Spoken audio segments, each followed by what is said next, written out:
I know you don't watch my podcast, so. No, I don't. You ready? I'm ready. She ready. All right, everybody. Welcome to another fantastic episode of your favorite podcast. You know the name. Whoa, whoa, whoa, whoa. I always offer to sing it like, go get it. Hold it. Yeah, here we go. Erik Griffin is up in the house. Don't you know this house got the mouse? That's right, everybody. And everybody, clap your hands. Ho, ho, ho, ho. How old am I? You old as shit. Whoa, whoa, whoa, whoa. Yeah, yeah, yeah. Get it, Griff? Welcome, everybody, to Maz Jobrani. Anyways, that's what I do every week. Too much fun, man. Hey, everybody. Thanks for watching Riffin with Griffin. If you want to see me live, make sure you go to erikgriffin.com. I'm coming to the Dayton Funny Bone. I'm coming to the Ontario Improv. I'm going to be at the Motor City Comedy Festival in Detroit. So make sure you go to erikgriffin.com to check all that stuff out, guys. I really appreciate all your support. And I also want to say thanks to MyBookie for supporting Riffin with Griffin. MyBookie has better bonuses and more prop bets than any other sports book, period.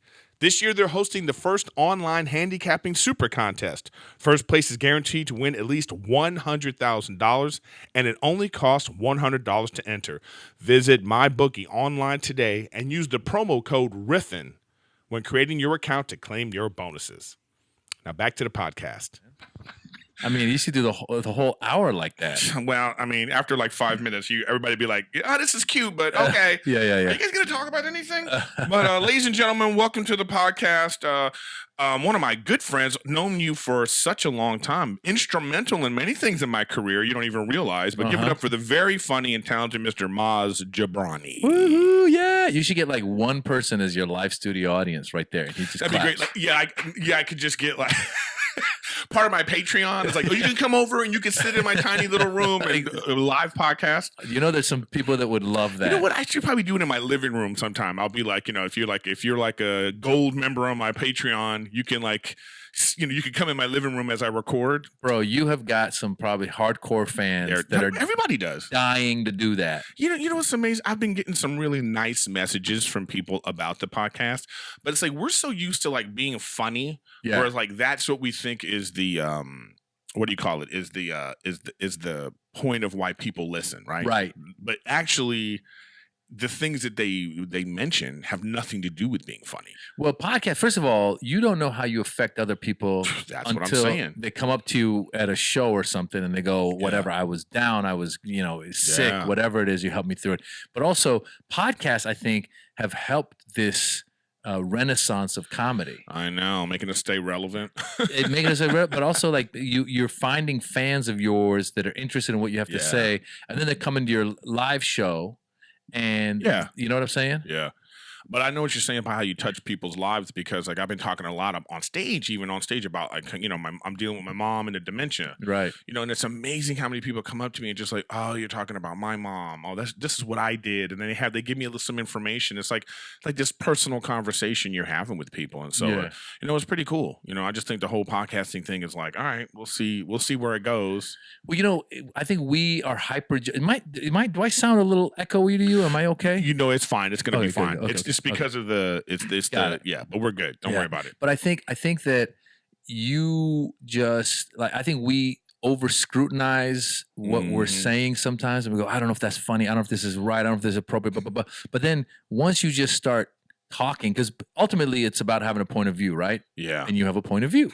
And you realize there's a lot of people who have that point of view or are intrigued by that point of view. Yeah. Or even want to just argue with you about the point of view. Whatever it is. So it's just like, just express yourself. Yeah. So many times I've gone and seen a movie and I've been like, what a great movie, but going, God, they kept it very simple. Yeah. It wasn't over the top at all. It was just right there. And I go, God, that's just just telling a story. Yeah, I know, but it's like, I don't know.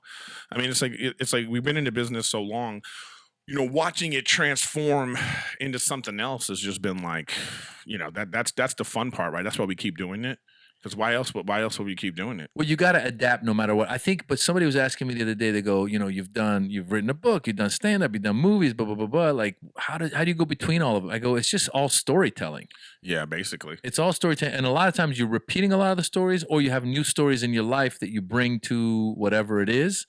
And that's what this is. We just sit here and talk, and this might spark an idea where you go, I'm going to go do that on stage. Oh, right. I think that's why we do it. We do it because I think we like to tell stories. Yeah. Hear ourselves talk, too. That's why we wear these, because it's like, ooh, look how I sound. Oh, yeah. It sounds great. It's fantastic. I'm constantly casting myself in animation movies. I'm like, why aren't I the voice of whatever it is? Oh, dude, I do that all the time. Just any audition you go to or any part you see, you just think to yourself, like, why didn't I go out for that? Or if maybe even if you did go out for it and somebody else got it, you're like, why didn't I get that? I should have got that. Or you're sitting there going like a lot of times I'll go and I'll be like, why doesn't this casting director know? Like, I could nail this. Yeah. Why didn't they or you see something and you'd be like, for example, I was just watching Veep on I love Veep. I love it. That's a great show. I was like, why wasn't I on this show? I was like, this because those people said the same thing and they got it.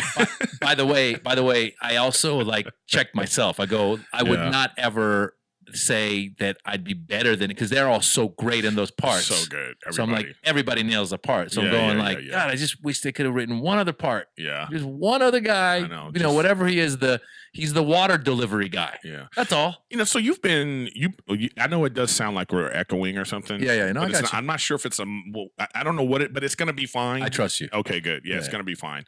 Just don't call me and be like, can you come back? And then I give you a script. I need you to say all of this the same way that you said it. Yeah. But you've been in a lot of parts, but like as a not, what do you call yourself? Because I was making fun of you on the phone. I was like, you Arabs are always late. And you're like, I'm not an Arab. I'm Persian. Yeah, we're all very sensitive to that kind of shit. No, man, it's all good. Listen, I always I use the term Middle Eastern or Middle Eastern American or Iranian American, what have you. But yeah, I've done a lot of those parts with the accent, with the character. I continue to go out on them sometimes, and in all honesty, I'm at the point where I'm kind of rolling my eyes, going like, "Oh, come on, still? Yeah, can I just be this guy?" I know it's like when the cops shoot a young black kid. You're like, what? Again?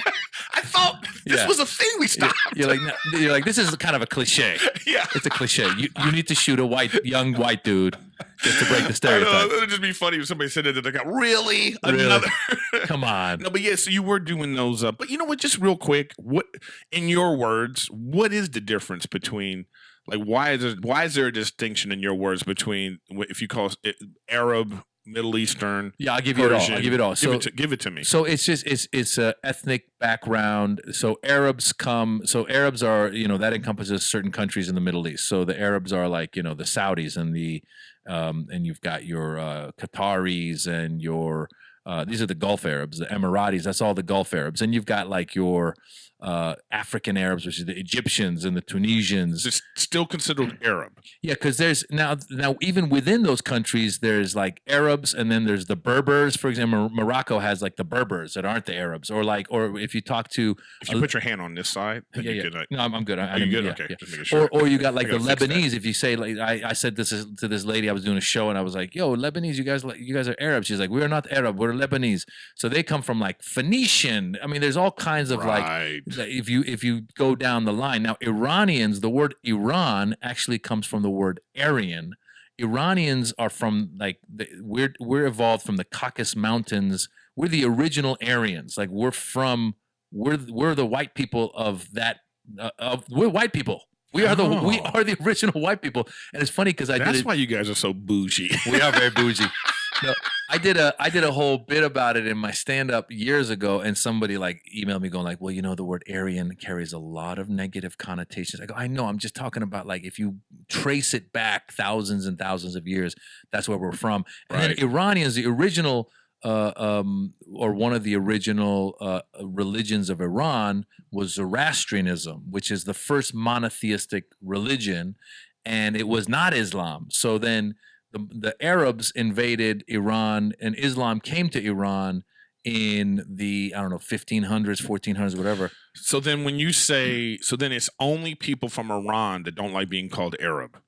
Well, if you called an Afghan an Arab, I'm sure they'd say, no, we're Afghan, we're not Arabs. Like, so Arab, it's not a Arab is not a catch-all for like Arab, like Anglo-Saxon. No. Arab is okay, Arab. So that's is, what I thought. Oh, we're learning. Yeah, it's a regional. Arab is a regional thing, and there's like a handful of countries, whether it's Jordan or Got it. So it's about like Arab is like saying American.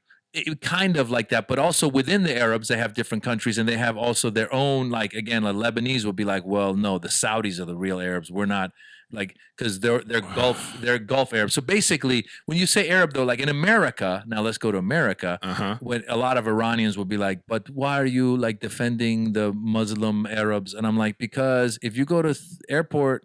You know, at the airport security, we're all brown and we're all Muhammad. Yeah. So we're all going to be. So like, I feel like in America, we have come to kind of, not always, but sometimes somewhat consolidate, because that's how Trump America, or I should say, any redneck might see us. They might be like, oh, they're all the same. Just like in the same way everybody's Mexican. Everybody's Mexican. You speak Spanish, you're Mexican. You're I'm actually Colombian. You're but like, you know what's weird about this though, how we're talking about it just feels like that's why the region doesn't get along. All these little distinctions. Well, the point is the region is different countries. See, the problem is, here's the bigger problem. So we're supposed to assume that just because everybody's an Arab or looks the same, that they should get along, and they just don't. Exactly. And also, I think the problem we have as living in America is we're so far from the rest of the world. We got Canada north, Mexico south, but we're really American centric when it comes to our world knowledge. Well, you know what I get mad at? Like, you hear people, Europeans will be like, oh, the Americans, they only speak America. Right. You know why? Because the United States is bigger than all of your countries put together. Well, so we don't need. What I'm saying is like, if the United States was just California, and then and Nevada, and all these places were different countries, guess what? We'd speak those languages. Well, that's my point. My point is, it's not. I'm not saying that it's a requirement that we should. I'm just saying it's a shame that we don't, because I feel like if they put that into the curriculum and spent a semester going, by the way. It's good. It's great to know American history, but by the way, there's other countries. Then I think sometimes in our minds, it wouldn't have to take us attacking a country for us to learn about that country. Oh, and here we go. No, it's true. But also, like, for example, I'll tell you, for me, like I was born in Iran, grew up in America, and I didn't really leave America from the moment I got here when I was 6 years old, and we didn't been really American ever since. We didn't leave until I was in college, and I went to Italy to study abroad. And while I was in Italy, they were like talking about America's involvement in World War II in Italy and stuff. And it opened my eyes. I was like, oh my God, like there's a lot of history can be told from many different points of view. It's his story. Exactly. And so, but that's why what I'm saying is when it comes to distinguishing the Middle East, like when you hear people go like, this is America, goddammit. If you don't like it, go back to your country. We'll bomb all the Arabs. You go, wait a minute. Those countries don't all necessarily get along. They're different countries. Like, it's like saying, for example, you know, if you go to South America, you've got Brazil, you got Argentina, you got Chile, you got all these countries next to each other. Doesn't mean they get. Matter of fact, usually neighbors hate each other. That's what I'm saying, right? So we're fortunate. We only have two neighbors. Exactly, and we assume that they're all the same thing. They're not all the same thing. As a matter of fact, again, going back to some historical stuff, like one of the things that blows my mind with when we went to war with Iraq was. America at the time, the Bush administration was saying that, you know, public enemy number one is Iran. Iran's the biggest threat to world peace, blah, blah, blah, blah, blah. But Iraq, who was Iran's neighbor, was actually enemies with Iran. And Saddam Hussein was kind of helping keep Iran in check, because in Iraq, now this is where it gets a little complicated, is that, you know, how we have Catholics and we got Protestants. And Iraq was a country with a minority of Sunnis, so Saddam was Sunni Muslim, but they were ruling a country that was a majority of Shiites, and Iran is Shiite. So when we got rid of Saddam, we basically played into the hands of Iran, because Iran all of a sudden goes, oh, now we got more influence in Iraq. So what I'm trying to get at is, even at that highest of levels, like when we were going to war, I was like, I can't believe that no expert has come in, or I can't believe that Dick Cheney and those guys wouldn't know that they're actually helping Iran by getting rid of Saddam Hussein. So it becomes, maybe that was the plan. You never know. But it just causes more. We don't know world politics. we don't. But that's what I'm saying. So it does help us a little bit to know a little bit about everywhere. I just did a tour I just did some shows in Asia. I I did Singapore, Mhm. and I did Jakarta. Mm. And it was amazing because I go, I don't know much about these places at all. Yeah. And I'm there. For example, random. We're in some like little mall in Singapore, and there's this sign explaining kind of how this mall was built. And when you go there in Singapore, there's something that says B-U-G-I. And I go, that's bougie. They go, no, that's boogie. And boogie were like the natives of that place. And it talks about the word boogeyman comes from that. Oh, It's wow. when the Europeans were fighting these natives in Singapore, and they were savages, and they were called the boogeyman. I go, what? I go, I always thought boogeyman was a scary dude. No, boogeyman comes from Singapore. They're actually Asian. They're Asian.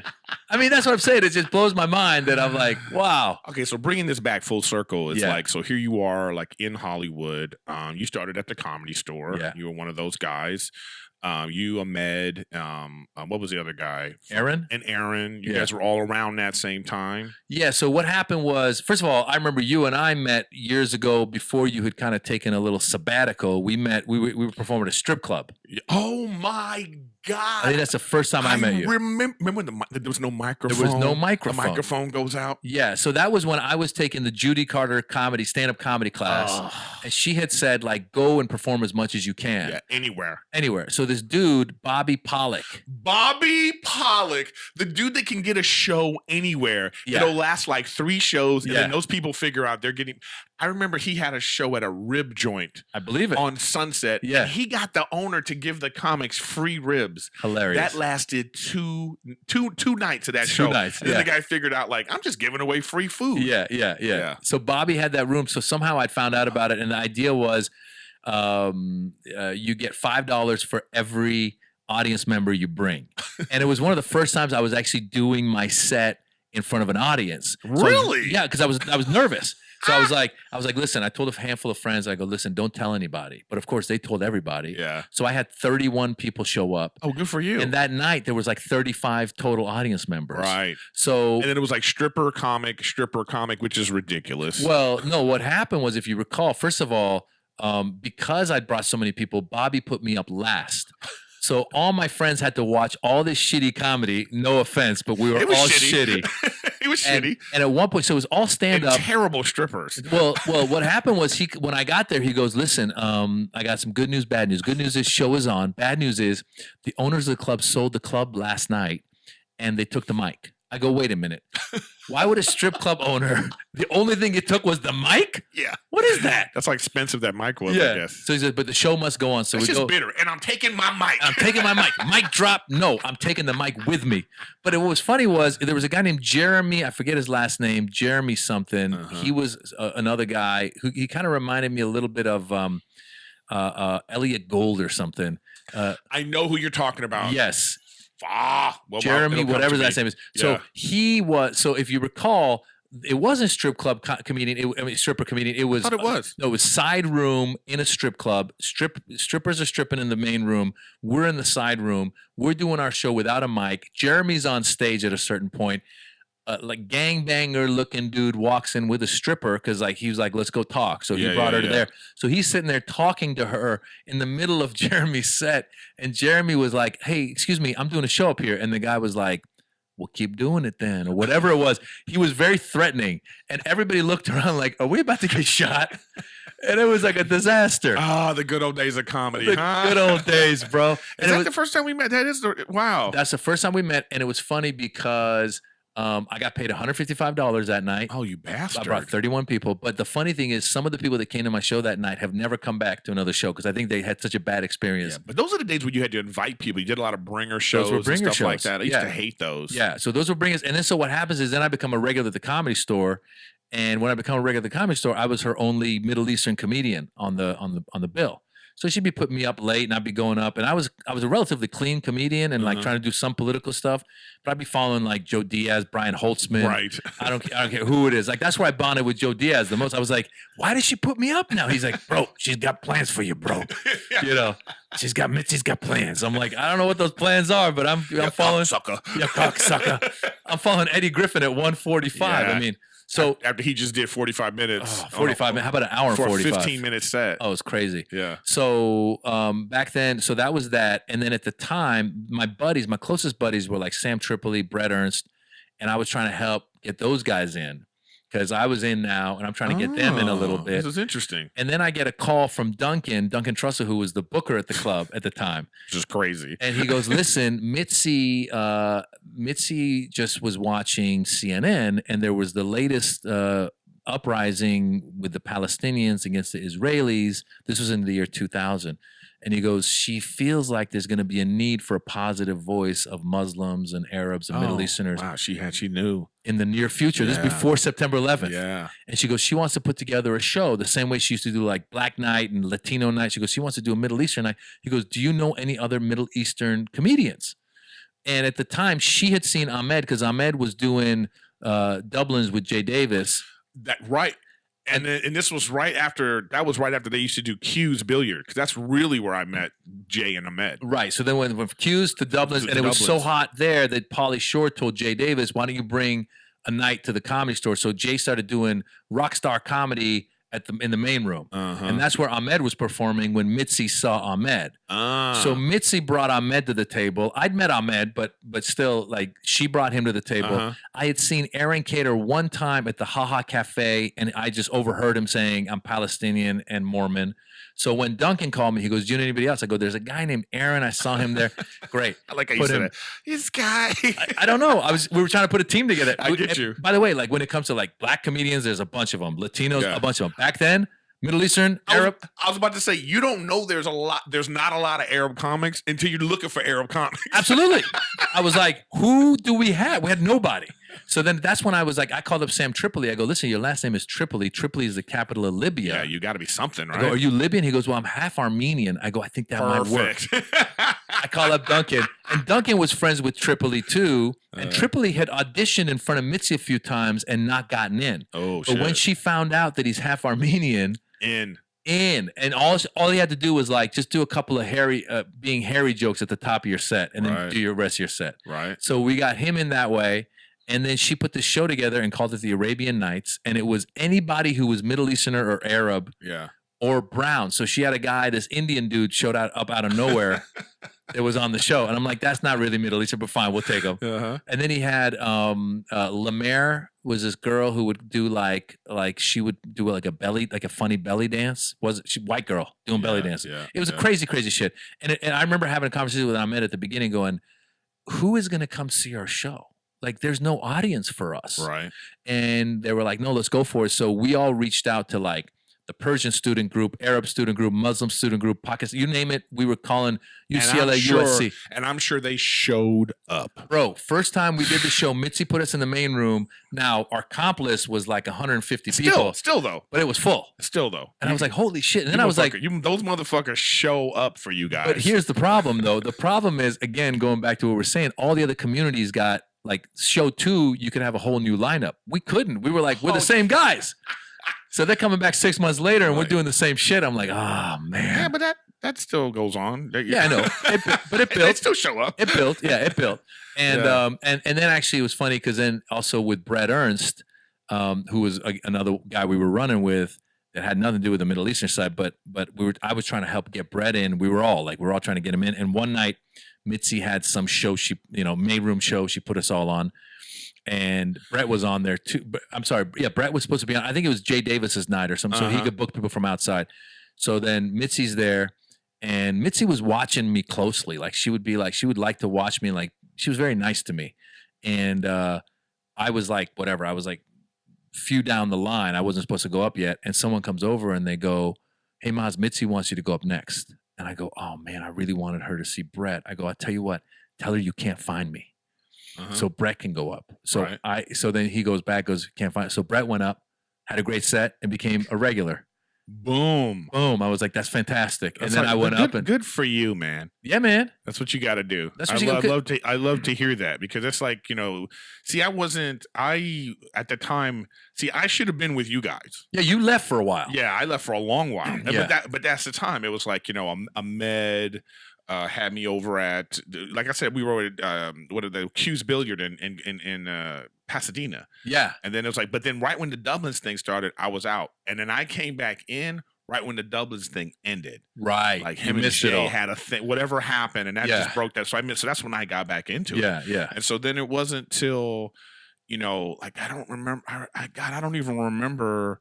Then I'm just around. No, I remember you showing up again. I was like, "Where have you been, man?" Yeah, I know. Yeah, but you hit the ground. But it was funny because similar. I felt like I had to catch up. That's why I was like.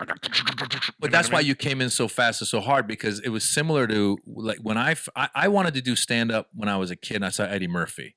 Me too. So I was like, I want to be him. That's the reason why I did it too.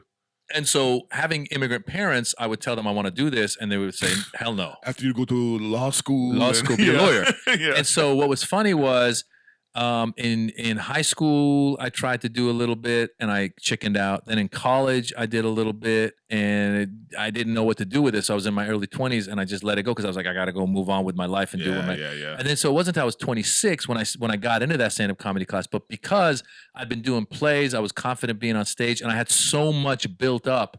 That first class that I took, the whole point was that they're going to help us write 5 minutes, and we were going to perform at the last lesson. The last class we got to perform at the Improv in front of a bunch of people. My class, I got to perform at the Comedy Store. Well, that's what I'm saying. So I had so much built up that by the time we were done in those 6 weeks, I had like 10 minutes, 15 minutes. I was like ready to go. And I think it's the same thing for you. You were ready to go. Yeah, it's just one of those things, man, that I was like, I felt like I let the regret that I built drive me to keep going. That's all that it was. Did you do, whose class did you take? I took Sandy Shore's class. Okay, yeah. Well, but you were after Sebastian. Sebastian took Sandy's. It was after Sebastian. I didn't meet all these people until like going to after Ahmed tried to get me in at the Comedy Store, and Mitzi didn't even say a word to me. It was I'll never forget it. She was sitting there. I walked over. I'm talking about like Ice Queen. Like I'm not even looking at this motherfucker, right? Yeah. And so then I was like, and she passed Jay Davis that night. Yeah. I was furious. It's crazy. It drives you nuts because exactly what you just said. You go, wait a minute, I'm better than that guy. I helped Godfrey get an audition, and I was like, hey, are you in? He's like, no, man. Yeah. I was like, Godfrey? It took a year. It took like a year of like, then it became between me and Tommy. Right. Then it was like Tom. I was like, I'm doing these, these like dumb like family friend spots, whatever it was, and then a lot of people was like just sort of vouching for me, like just like I'd be standing outside in the Comedy Store and Tommy walked by. Whoever I was talking to would be like, Tommy, do you know Erik Griffin? And then I would look at him like, dude, I didn't tell them to say that. So he eventually got me a showcase in the main room. Right. On one of Vargas and Kathy's show. Right. And that's when, towards the end of bringing Mitzi to the Comedy Store, I honestly believe, I think I was one of the last people that she actually passed. Yeah. Because, she walked through the hallway after my set and she was like, you were funny. And that's it. That's the only word she's ever said to me. Yeah. You know what I mean? Yeah. So, but anyways, so then it's like, whatever, and then it was like, like Ahmed had remembered me from like doing cues. So he was like, Mr. like, okay, let's go do stuff. Then we just, started doing shows. And then he took me with you guys to that show, went to the Middle East.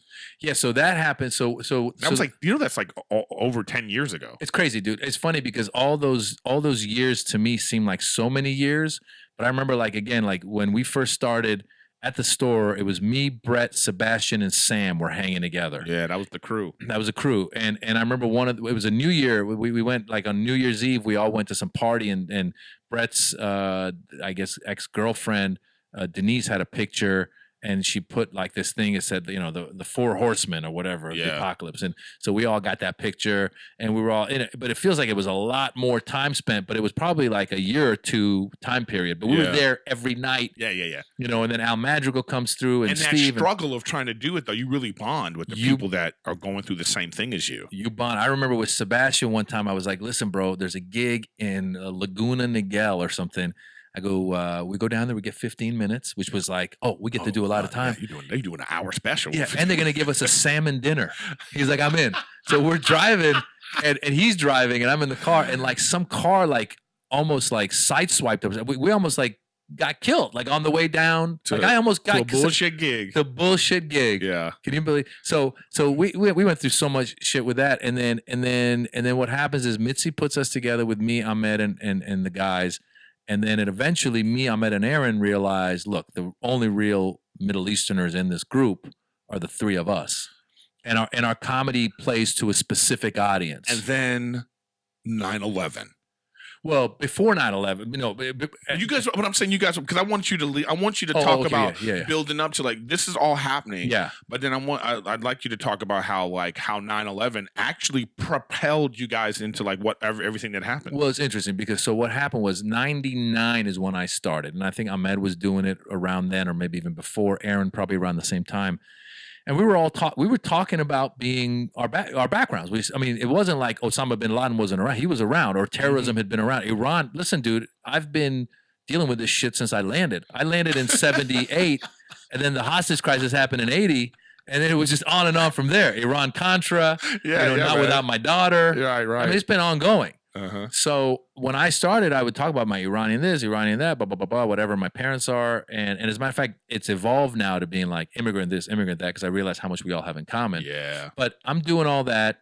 Mitzi puts us together as the Arabian Nights. That's what she calls it. And similar to what we were talking about originally in this conversation, we would do the show, and there'd be Iranian audience members who'd come up afterwards. We are not Arab. Yeah, we really enjoyed the show, but we're not Arabs. Like, I know this older Jewish lady put it together. She owns a club, and that's what it's called. So then September 11th happens, and to be honest with you, like I was so upset about. Like, I thought I could never be funny again. It's like the day the music died. I was like, how could we ever be funny again? And I didn't want to do stand up again. And as a matter of fact, I had a gig. It was that Tuesday, so I had a gig. I think that Saturday or something at some private event in Orange County, and I tried to cancel, and they were like, "No, you should come." The owner, like his wife is Turkish, so they kind of, they know of the region and all that. Don't worry about it. So I went there, and it was interesting because I had to really kind of backpedal into my ethnic jokes. Made you more thoughtful. Made me more thoughtful, but maybe like I was really wary of like some people are gonna like jump at me. You know what I'm saying? Uh-huh. And I remember I think Mitzi had told Ahmed or something that like, I don't want you guys going up this weekend. It's too hot, And as a matter of fact, up until then, she had done a couple of shows where it was Arabian Nights. Like, so when we would do our Arabian Night shows, so for people that don't know, when you're a regular at the club, as you know, you go up throughout the week, but then every once in a while she'd be like, it's Black Night. She would just decide. Yeah. And so it was like, okay, so there was the same with the Arabian Nights. Every like 6 months or so, we do an Arabian Nights in the main room. Then eventually she was like, why don't you take the Arabian Nights and go down to La Jolla? And at that time, Tripoli would come with us too. So there was 4 of us. So we were going down doing Arabian Nights. And then eventually she goes, when September 11th happened, she goes, we can't use that name for now. Like, that's too hot. And it wasn't till like maybe 6 months, I don't know how far, maybe a year later, when she sent us back down to La Jolla, and she was like, we gotta go back to, to our plan, get the name back up. So we had Arabian Nights on the marquee at the La Jolla Comedy Store. And we get a call from the manager going, hey guys, we just got a death threat. Shit. Someone said they're going to come down. They were upset that we have that up there, and they want to come. They're going to come get you. What do you guys think? And we were like, you know what? We don't think it has teeth. We think that it's just a false threat. Let's go for it. We did the shows, and they were great, and they were successful. And as a matter of fact, once the Iraq War happened, because La Jolla is near Camp Pendleton, we would have Marines come to the show, and they were loving. They would come up to us afterwards, going, "Man, I'm happy you guys are talking about this stuff because I've been to the Middle East." It's amazing, though, right? It was amazing because they were like, a lot of people don't know what you guys are saying. We've seen it. Like, they were, you know what I'm saying? Isn't it funny how we doubt human nature so often? Yeah. That when things happen and we think, like, we always think the worst. Yeah. I can totally understand that. You're these Middle Eastern comics, and then we just had this sort of attack that's being said it's from people from the Middle East. Yeah. Then you think nobody wants to hear us, nobody wants to talk to us, nobody wants to be involved. And then they're like, no, let us hear what you got to say. Well, a lot of people do, but there's also the people who are crazy. Especially nowadays, you see it, right. So it's interesting because what you were saying, like once September 11th happened, and we started getting a lot of press because people were like, "Who are these guys doing shows?" Right? How dare they? Well,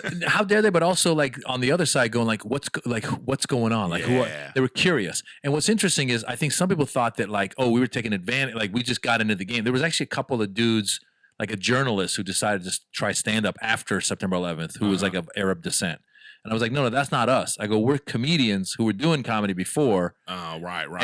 And just this happened, and we got to talk about it. You know what I'm saying? Yeah. And so we got a lot of press around it, and I think that helped propel us a little bit. But more importantly, we just kept at it, and we were doing, I always remind people that, like you said, we came up through the Comedy Store, Laugh Factory. We're getting up 5, 6, 10 times a week, working our shit out, just working it out. We're actual comics, so it just so happens that's the topic we're talking about. And so eventually, what happened was, I think we realized that, like I said, that me, Aaron, and Ahmed realized, okay, this title, Arabian Nights, is not. First of all, it doesn't encompass us. Number two, it sounds like a Vegas show or like a magic show or something like that. So we thought, let's come up with an edgier title. So we took the name Axis of Evil. Oh, good. I wanted you to. I'm so glad you talked. Ooh, I got little goosebumps. I'm like, yes. Tell me more. So what happened was, what happened was that we were. I don't know who actually coined that term between the whole group.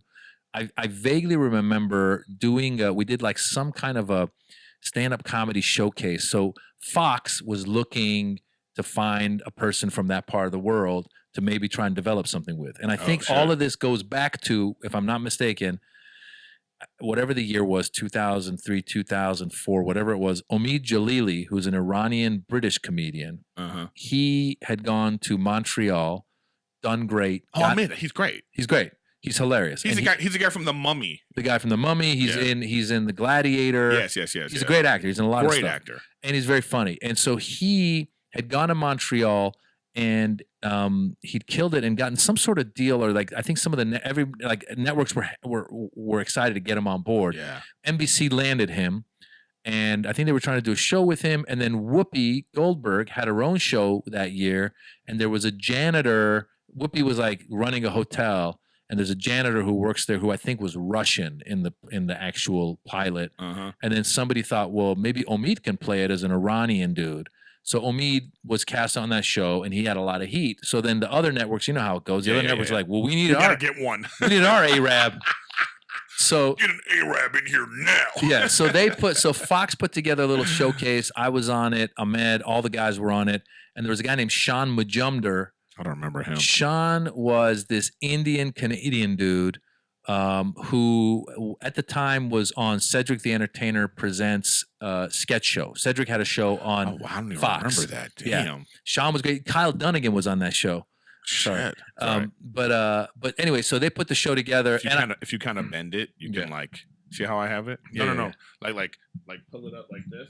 Oh, I see. And then push this like that. I got you. Okay. And then you have more space. Cool.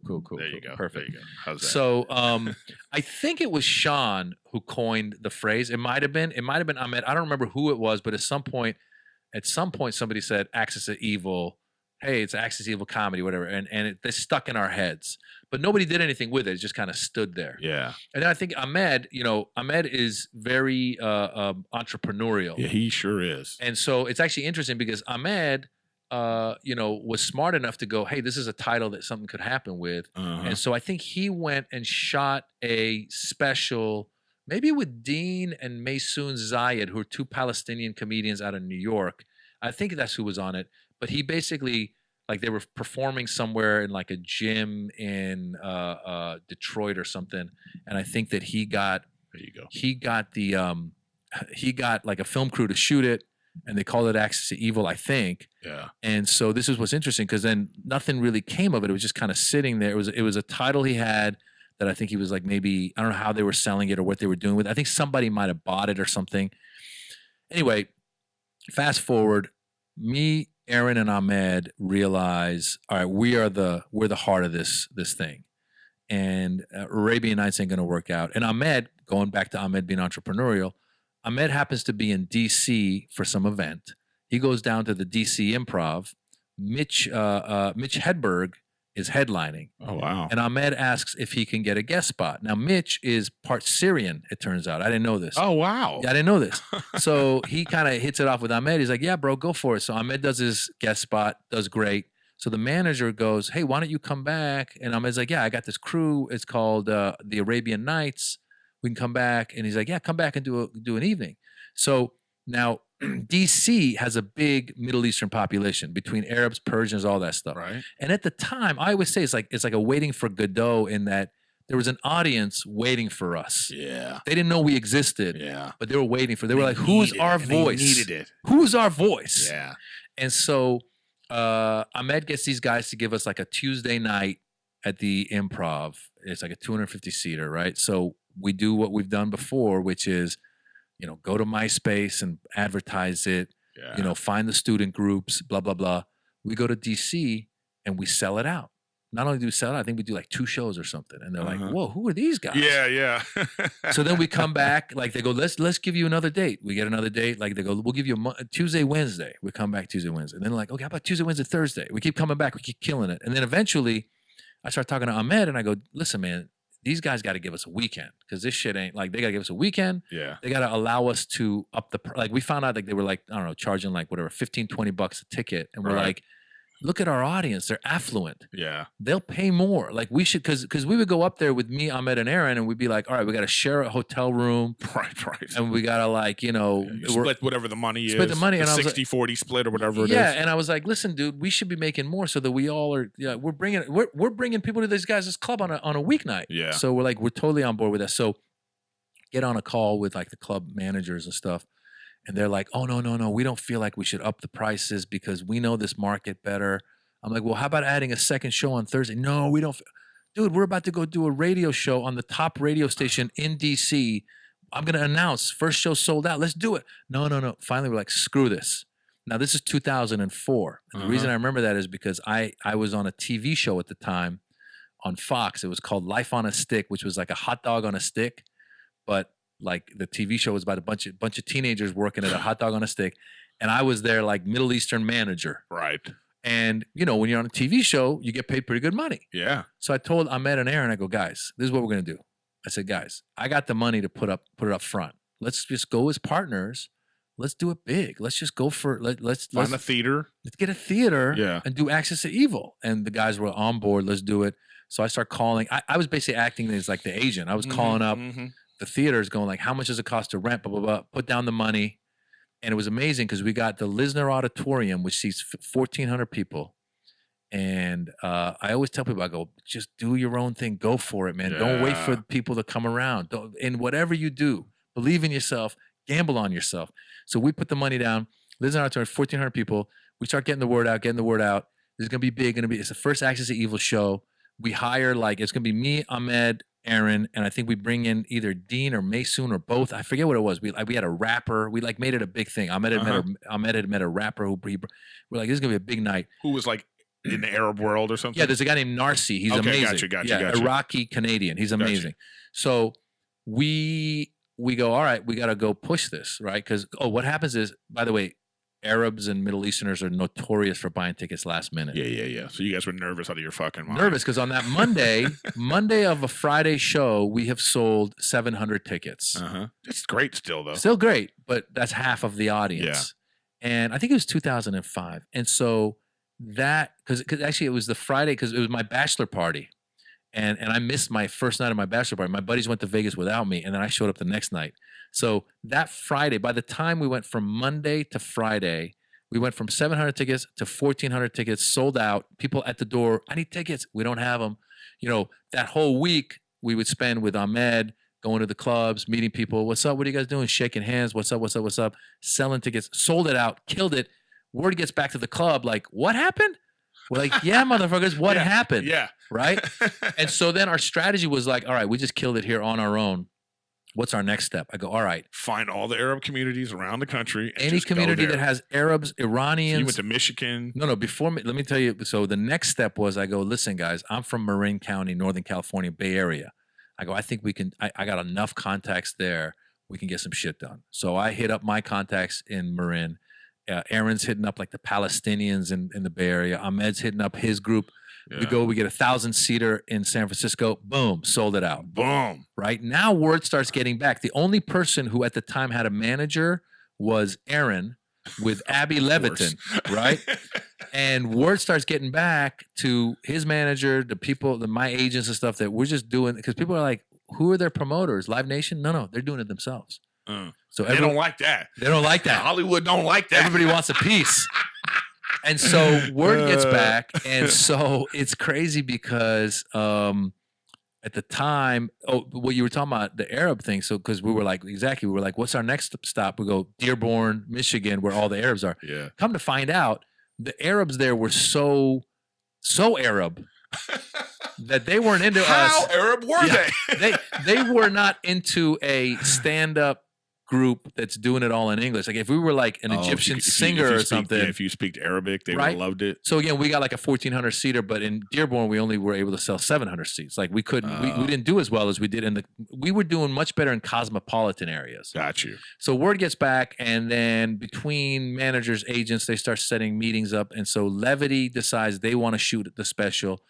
JP, I forget his last name, Wilson or something, the guy who was at the time managing the Blue Collar Tour. He wanted to sign us and do a special. We take some meetings. We decide we're going to do it with Levity. And once we decide we're going to do it with Levity, the way it all kind of comes around is Levity then says they will shoot it in Southern California.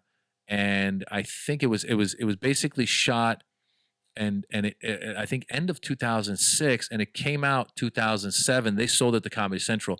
Comes out in 2007, Comedy Central. And that's when we really we hit the map, because people, we got a lot of press around it. We were like, we were in from the New York Times to Playboy to Hustler. We were in everything. And we were like getting coverage. And then what was amazing was we were getting emails from people who were saying like, after September 11th, I hated Muslims, but watching you guys made me realize there's good people everywhere. Because it wasn't just us, but it was also the audience or all these people.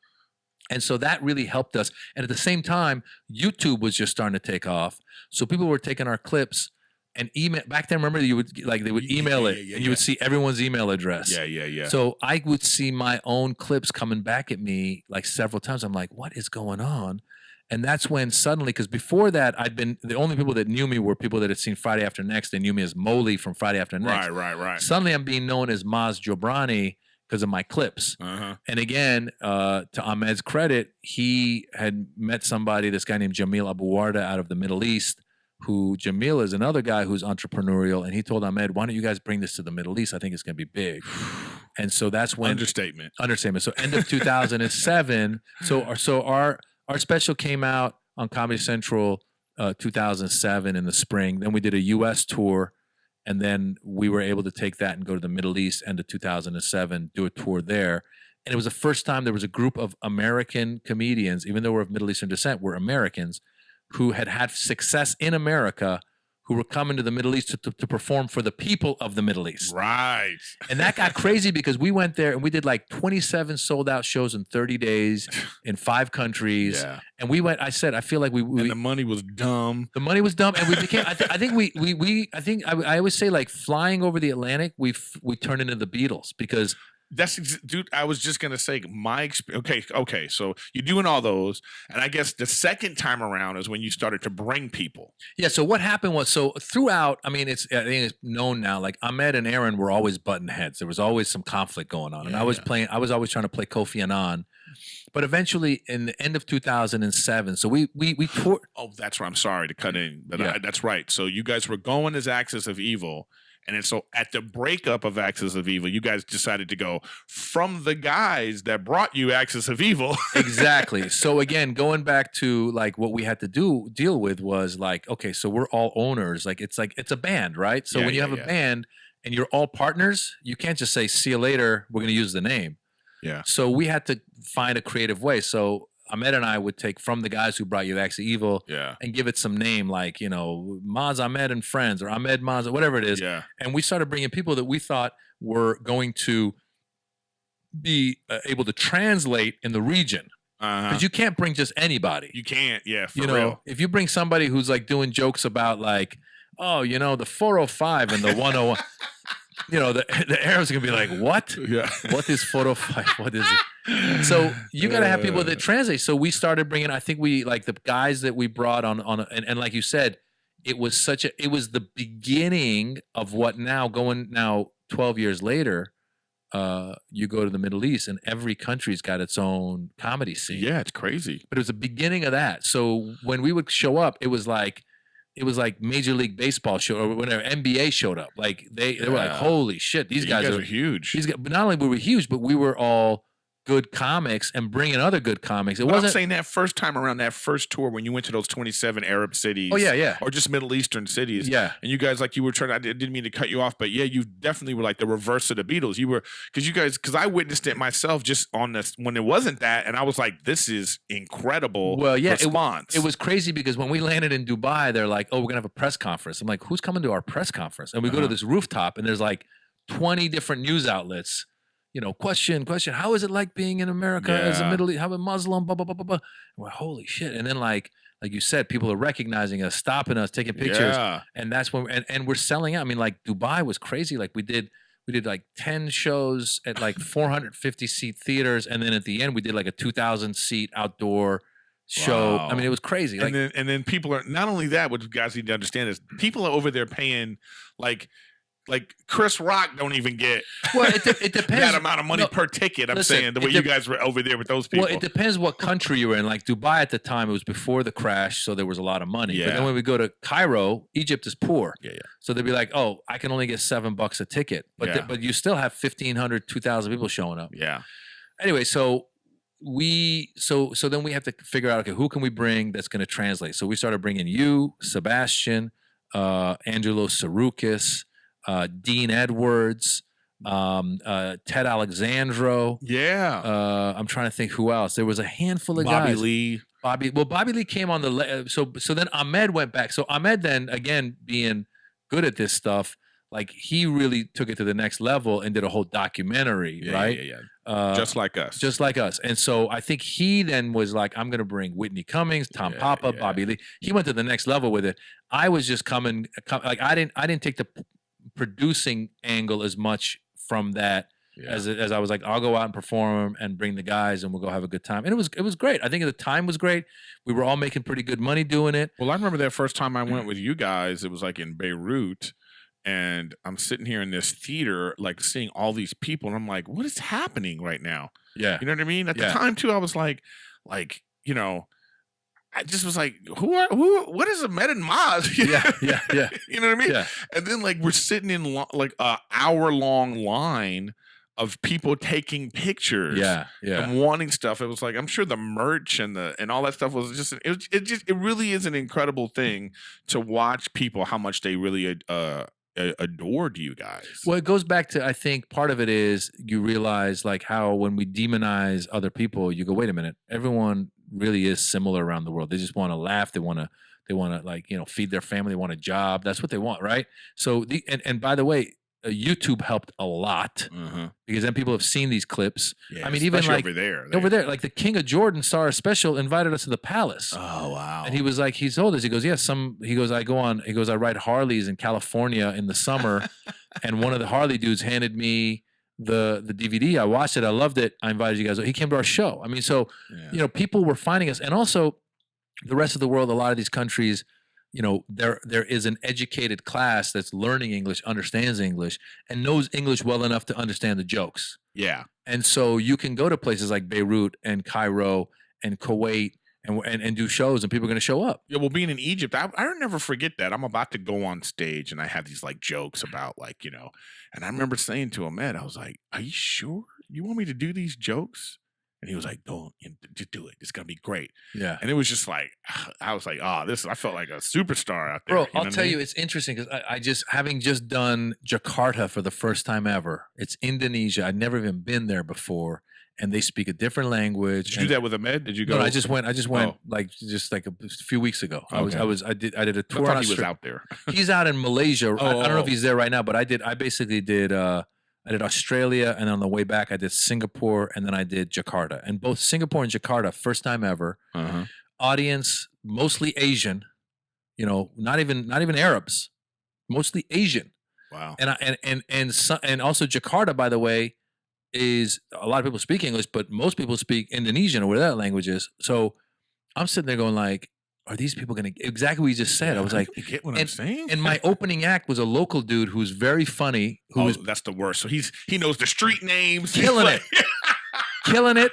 And he's doing it in English, but he's killing it. And he's doing he's like doing a masturbation joke. And I was like, you can do masturbation jokes? Because it's like, Indonesia is the biggest, the most populated Muslim country in the world. But it's probably like Beirut where everything goes. It kind of is. I think that they're so poor that they're like, we're just going to have fun. We're going to live our lives. So I was watching this guy killed. I'm like, oh my God, how am I going to go? Because by the way, cultural differences, right? Like the way I'm raising, because I do a lot of material about raising my kids. Yeah. And raising kids in America is like all talking to them. How do you think we should deal with this problem? And then raising your kids still in some parts of the world there, you just spank them. Yeah. In Singapore, we were in the mall. I saw some Chinese lady smack her 3-year-old. Yeah. And I looked at my wife. I'm like, holy shit. You were ready to call child services. Oh, hell no. I was ready to move to Singapore. Yeah, because your kids are bad. Yeah, they are. You know that. Yeah. Yeah. You know my kids, man. They know you well. You know what's funny? So funny, so like that time we were at JFL and you were hosting and you had your kids in the green room. Yeah. Just terrorizing everybody. Oh, so fun, man. One of my favorite pictures of this day is a picture of you and my daughter Mila going up a flight of stairs and you guys are both looking back. It's so beautiful, man. But what you don't know is like the people came to us, like secretly. It was like, are you guys okay with these kids here? Like, to tell us like, and I was like, don't worry about it. If we really have a problem, we could tell Maz ourselves. Isn't that crazy when you have that? I've had that before where people like are way too official. Yeah. I'm like, just talk to me. Like I've had that before where people are like, oh, is the Evian water okay? Or I'm like, just ask me. Why are you talking to my manager? What's up, everybody? Football season's here, and I want to talk to you about MyBookie. What a crazy start to the season already. With Antonio Brown, he's with the Raiders. Now he's with the Patriots. And is he going to play or is he not going to play? Le'Veon Bell, is he hurt or not? What's going on over there in New York? Is Cleveland going to get their nonsense together? I don't know, but if you enjoy betting on games, in-game betting, prop bets, all that great stuff, you need to go to MyBookie. With all these crazy changes in the NFL season, there's one thing that hasn't changed, where I put my money down on all the games, and that's MyBookie. It's the place to bet on football every weekend. One of my favorite things about MyBookie is that you could bet on fantasy sports. You could bet the over-under on how many score your fantasy team's going to bet. I'm in 3 fantasy leagues right now, so, I want to bet on my fantasy guys, and I want to bet on the real football game. So it keeps you invested both ways. Make sure you bet responsibly. I know you're betting responsibly because you're listening to Riffin with Griffin, so you're a responsible type person. Up to $1,000 first deposit bonus. Double your first deposit. Use promo code Riffin to activate the offer. Visit MyBookie online today. That's MyBookie, MyBookie. And don't forget to use the promo code Riffin when creating your account to claim the bonuses. Bet, win, get paid. Now let's continue with the podcast. Sure. I had one dude. I did a comedy club. In San Diego, and just crazy, dude. What's it called? The American Comedy Club. Oh yeah, I was going to say it must be Justin. Yeah, I don't know what the dude's name is, but I had Maranzio came down with me. Maranzio Vance, very funny, of our level. Like, and Maranzio was like, hey man, whenever you want someone to feature, love to hang out. And I was like, that's great. I mean, when you get a guy who's headliner level saying, I'll come feature, hang out with you, he's your buddy, let's do it. I said, let's make a weekend out of it. We go down, we're doing a 2-man show. And whatever, he's going to do 20, I'm going to do an hour. And I think the first night he does like 25. Right. And it's like a Thursday. There's not even a second show. And I don't care. I'm like, this is great. We go 2 hours if we want. I don't care. So then the next day I get a call from my manager, Ray, going, hey man, did you guys kind of go long yesterday? I go, I have no idea. He goes, yeah, they're saying that Maranzio did 25. I go, all right. I go, why are they calling you? Why don't they just tell us? And by the way, I'm the headliner. By the way, I filled that room that weekend, that Thursday night. If it's an issue of, I got to pay my staff extra to stay 5 minutes more, let me know. But just talk to me. And so and Ray's really cool. He's like, yeah, I don't know, these people are tripping. So it's all right. Yeah, So I told Ray's Marazzi, I go, good, yeah. Marazzi, listen, these people are tripping, man, but this is what they want to do. So then the next day, I get another call, and Ray goes, hey man, did you or Maranzio break this? There's a bullhorn that they had in the bathroom, because in the green room there's a bathroom for the artist, and there's a bullhorn, and that's what's used to like hang like whatever if you want to hang your coat or something. What? So the bullhorn had broken, and he goes, "Did you or Maranzio break?" I go, The fuck outta "No." here. I go, "Maranzio, did you?" I go, "When you were in the bathroom, did you see that?" He's like, "No, man." But he goes, "But I do know the staff was coming in and using our bathroom." I was like, Ray, what is wrong with this dude? And I was like, and that put a bad taste in my mouth. Yeah. And I said, I'm never performing here again. I'm out. I'm exactly. done. I'm I know done. exactly what you're saying. Now I go Who back. wants to deal with that? And by the way, it was a great blessing in disguise, because now I go back to my home club, the La Jolla Comedy Store. Me too. I love And that's where I perform when I go down there. Yeah. And it's like, that's my people. Yeah. Why they, and they'll pay you good. Yeah. It's like, why am I going to go deal with some of this other nonsense? These people, everybody, all these little fiefdoms, they think that like comedy started at their little bullshit club. Not only that, it's not only that, but it's also, I will tell you what it is. It goes back to the idea of just communicate with me. You don't need to make it a big deal and run it up management. I'm an adult. I can handle it. So the same thing with when you were saying my kids were running around backstage. Yeah. Just come talk to me and be like, hey, Maz, your kids are. I think that they were trying to gauge if everyone else was okay with it. Meanwhile, everybody, there's pictures of us like. I know, but it was just funny because it was like, I said, I'm going to handle it myself. I'm just going to tease you about it. Exactly. Because like we're dudes back here cursing and you're all like, guys, language. Yeah. What? This is our green room. Yeah. Just because Maz is too cheap for daycare.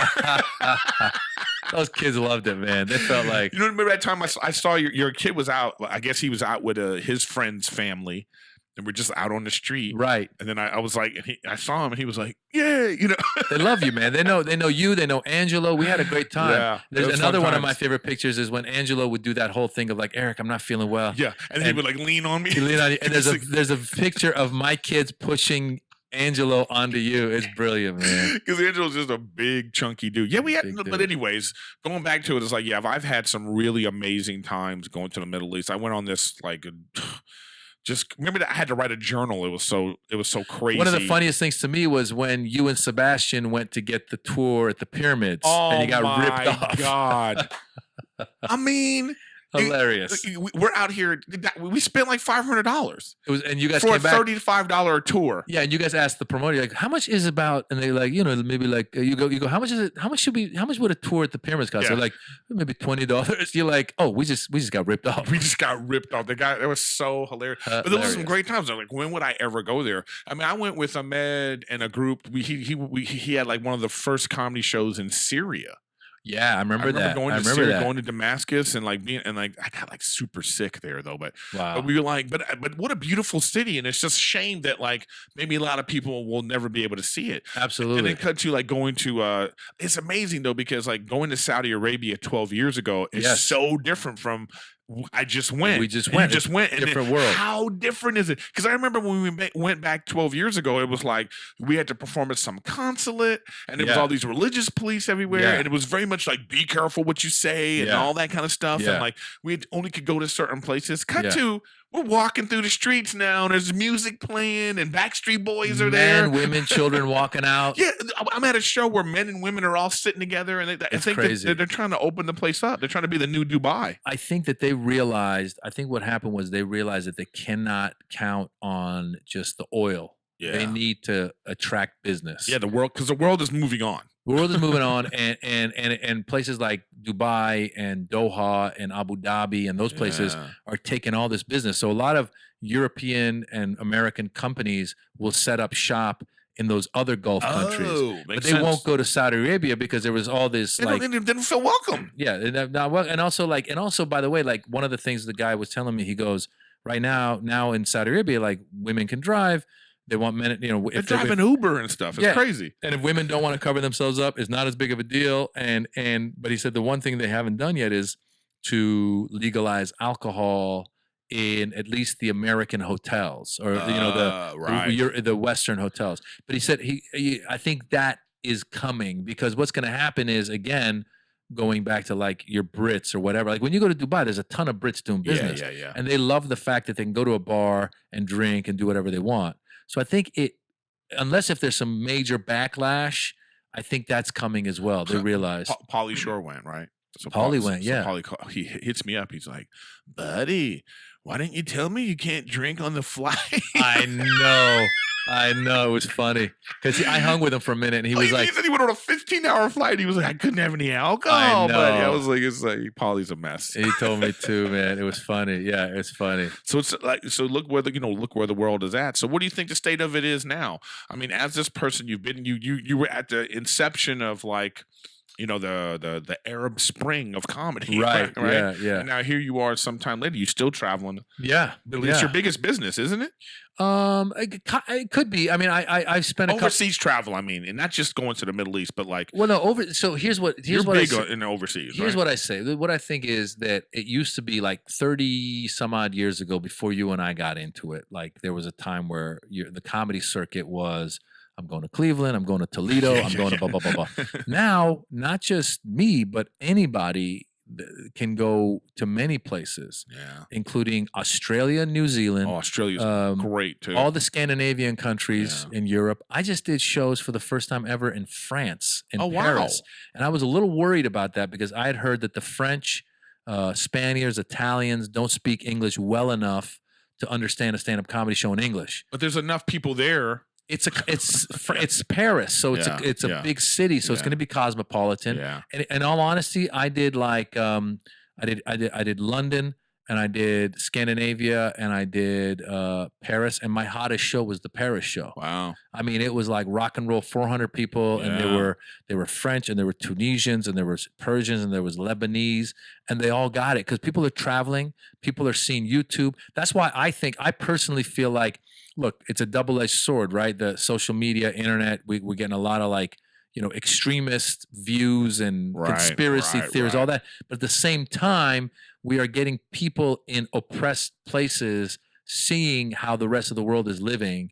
And in my opinion, and my hope is that will lead to these countries that are oppressive, whether it's China or somewhere in the Middle East or wherever, realizing they can't keep their people down. Yeah. You know what I'm saying? People want to be able to express themselves. People want to be able to criticize their leaders. That's why whenever people get upset at me making a Trump joke, I'll go, look, that's the point of this country, is that we can. Because other places you can't, You can't.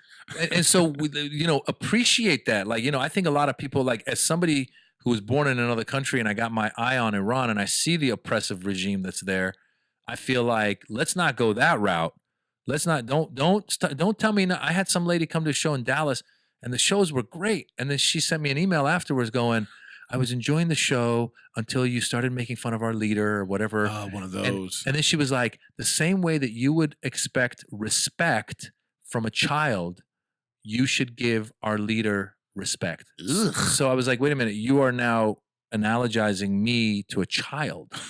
I go, do you understand how backwards that thinking is? Yeah. Take advantage of the fact that you can. And even if you don't agree with what I'm saying, at least defend the fact that I can do that. Have the right to do it. So, yes, you've always been like, especially recently, you are talking about being a dad. You talk about your kids a lot. Yeah. But I always consider you a very conscious comic, like very like right on the political forefront and all the things that's been going on in the world. So what do you think about like how that is and how it's affected your comedy? Yeah, in all honesty, like I feel like sometimes I get, and I think the world, I think America, I think we get exhausted by it because sometimes I hear comedians talk about, I don't want to talk about politics because people come there to escape. Right. And so a lot of times I think to myself, all right, you know what, just do this 15, 20-minute set. Don't even go there because it also brings me down. Yeah. As a matter of fact, I stopped, like I did a tweet a little while back. I go, I have been avoiding any tweets or any news from Donald Trump and I feel so good.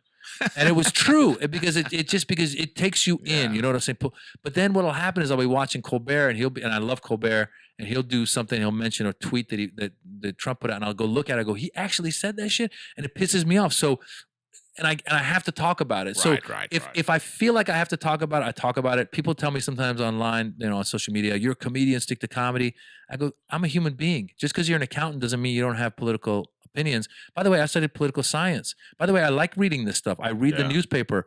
I'm intrigued about this stuff. And I see what I see, and it bothers me. As an immigrant, I feel I have to speak up. Because I feel like I was lucky enough to come to a country at a time when there was turmoil in my country, and we were able to land here and be accepted. And here I am 40 years later, living my dream. And so when you tell me that they're going to put a travel ban and turn away people who are running away from a war in Syria, and they're landing on our shores, and we're saying, no, we just decided to have a travel ban, even though we vetted you and your family for 2-3 years, and you were approved to come here, but now we're telling you you can't come here. You got to go back to that situation where you most likely will get killed. I say, I got to stand up for that guy. And I got to say to you, no, that guy's not a terrorist. That guy's coming here to make his life better. I got to tell you that let's look at the statistics and realize that none of the countries on the travel ban have had a person from their country commit an act of terror in America, but you have put these countries into this thing. And I'm getting emails from people from Iran going, hey, I'm a student in Iran who excelled in my class, and I'm trying to come to America to study and make my life better. I can't come. Or I'm getting emails from people in America going, I married an Iranian, I'm an American, and my wife or husband is not able to come because of this travel ban. Or I'm reading things of people saying like they can't come. Like there was an article on a guy who I think his son was in America, died, and the guy was coming for the funeral, and they won't even make that exception for him to come to his son's funeral. So that kind of stuff to me, it's like. How do you balance the ratio between entertainment and information? Great. And your passion for these topics. How do you like make those things entertaining? I basically once I got into stand-up, I realized that Pryor was somebody who I really liked because I was like, oh, he's talking about social issues with a punchline. Mm-hmm. Carlin was another one, right? Very and much. I said, God, I really, and even the Daily Show, I'd watch that stuff. And then there's a line in a Public Enemy song, He Got Game. They go, fuck the game if it ain't saying nothing. And I was like, yeah, fuck the game if it ain't saying it. I love political art. Like if there's art and there's politics underneath it, whether it's Marvin Gaye's, what's going on, or it's Public Enemy's Fight the Power, whatever it is. Bob Marley. I'm like that. I'm about that. So I sometimes catch myself, first of all, on social media, I'll get a little carried away. Like with the recent shootings, I got really upset. So there was a couple of posts that I had to do that I was like, I got to just get this off my chest. And I've realized the more you talk from your passion, you're going to get cussed out a lot, but the people that support you are going to be there. I mean, you're going to, it's almost like it helps. You think it's worth the risk? It's worth the risk because just to jump on this, what you're talking about is like, because what we're talking about, you don't necessarily have to please everybody. Because in the process of trying to please everybody, you don't please anyone. And so you say, I have these passionate subjects, I'm going to talk about them. And the ones that are with me, they're going to come to my shows. Absolutely. And I think that you grow a fan base when people go, oh, this guy's got balls and he's talking. Because I like those people. Yeah. And so that's number one. And be honest with you, there's a lot of immigrants, even within the Persian community, who love Trump. So I've turned off a lot of these people.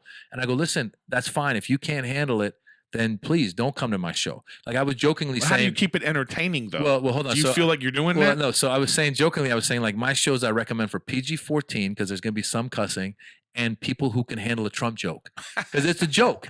And so the way I handle it is, first of all, social media, that's that. And then I try if I see that I've done like way too, like if I feel like I've done 3 or 4 of my last posts were all passion, I try to go, this next one's just got to be goofy. Mm-hmm. So like I did a whole thing of me singing the Jonas Brothers and I posted it and I was like, and it's silly. And it's like, just like deflates all the tension, right?